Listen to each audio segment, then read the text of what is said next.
according to an executive mansion release, the order aims to maintain tariffs at an affordable cost for citizens, as sanitation is a crucial component of the government's arrest agenda and commitment to sustaining an adequate water supply and controlling the overflow of sewage in the streets of Monrovia and other parts of the country. President Joseph Walker has sent a message of congratulations to the government and people of the Republic of Ireland on the occasion commemorating St. Patrick's Day on March 17.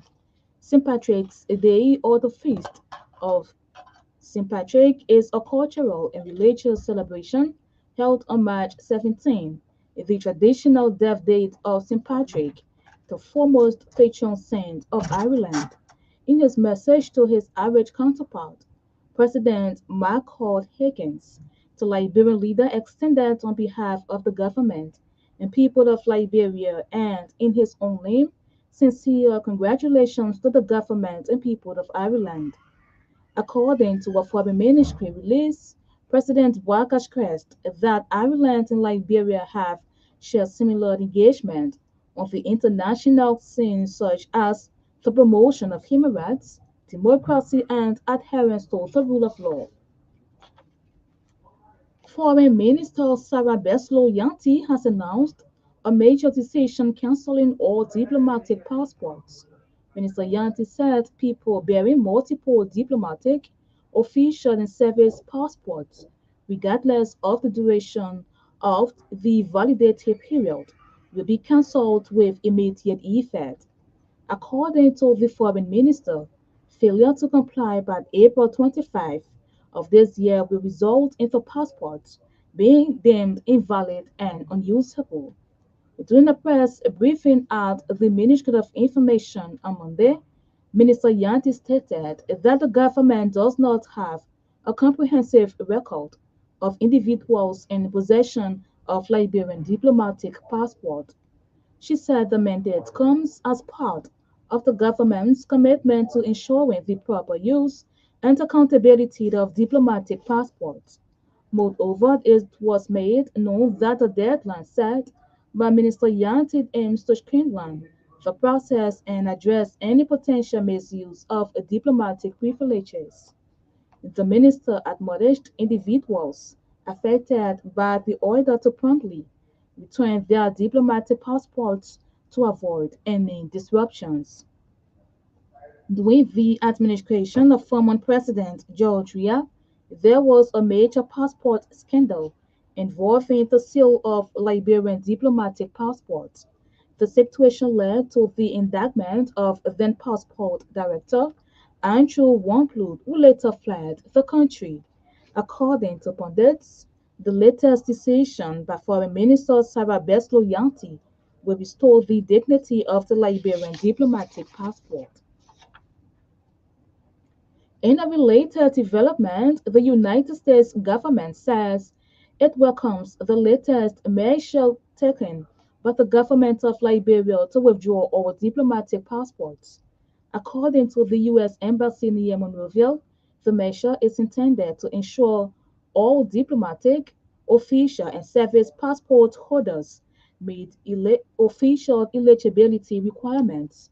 In a statement released by the U.S. Embassy on Monday, the U.S. government stressed that the foreign minister's commitment to address the issue of fraudulent travel documents advances not just Liberia's national security, but that of the international community. An RCA News investigation has revealed deplorable living conditions at the Liberian Agriculture Company in Grand Bassa County. The investigation, which was conducted at the weekend, shows that several basic services, including safe drinking water, modern toilet facility, proper housing for workers, are not being provided by the management of Liberian Agriculture Company.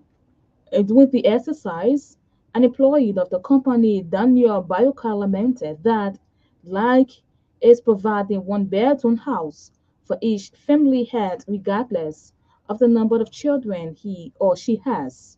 Baga, who is an executive of the Lac Workers Union, told RCA News that employees within the various camps normally travel several miles into the bush to defecate as well as to fetch a drinking water from nearby creeks and shallow wells.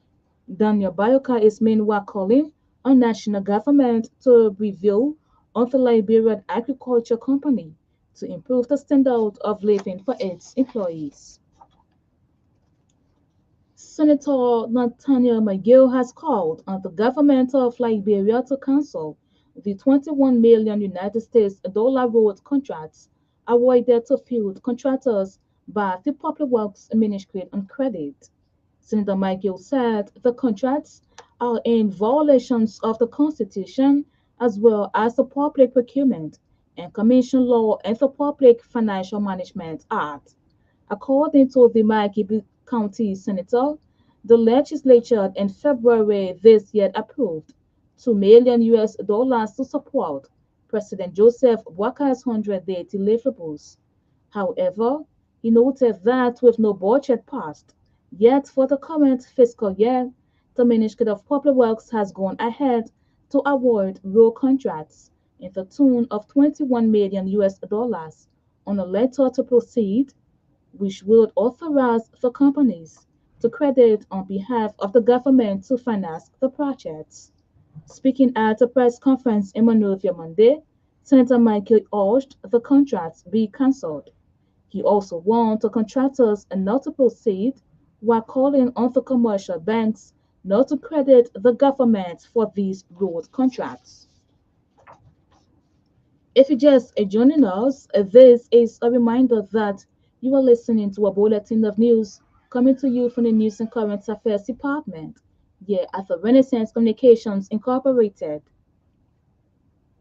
In more news, the assigned judge at the State Judicial Circuit Court, known as the Civil Court, has disclosed that during the December term of court, over 350 hearings in matters are pending before the court.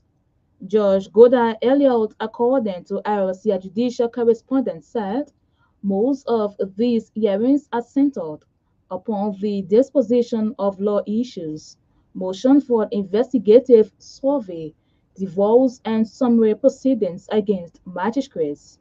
Judge Elliott said 5 trials were held and 19 cases were disposed based upon motions. She stressed that they do not intend to claim victory, given the number of cases undetermined before the court and the fact that only a very small number of cases that case can be tried during a term requirement for jury trial. The civil law court presiding judge then urged lawyers to file their legal memorandum for the disposition of law issues so that the court will make determination on law issues. Away from Liberia, all schools have been ordered to close in South Sudan as it prepares for a heat wave in which temperatures could reach an exceptional 45 degrees Celsius. Authorities said children should stay indoors and that the extreme weather could last for at least 2 weeks. Deaths related to excessive heat have already been reported, officials said on Saturday. Residents in parts of the capital, Juba, sweltered without electric fence on Monday as the heat sparked power cuts. To end this news program, a recap of the top stories.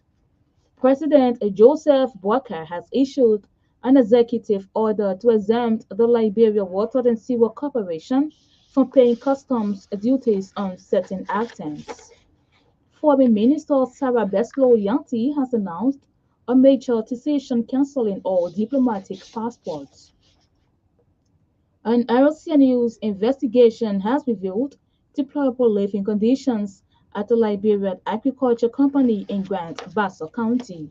In away from Liberia, the BBC says all schools have been ordered to close in South Sudan as it prepares for a heat wave in which temperatures could reach an exceptional 45 degrees Celsius.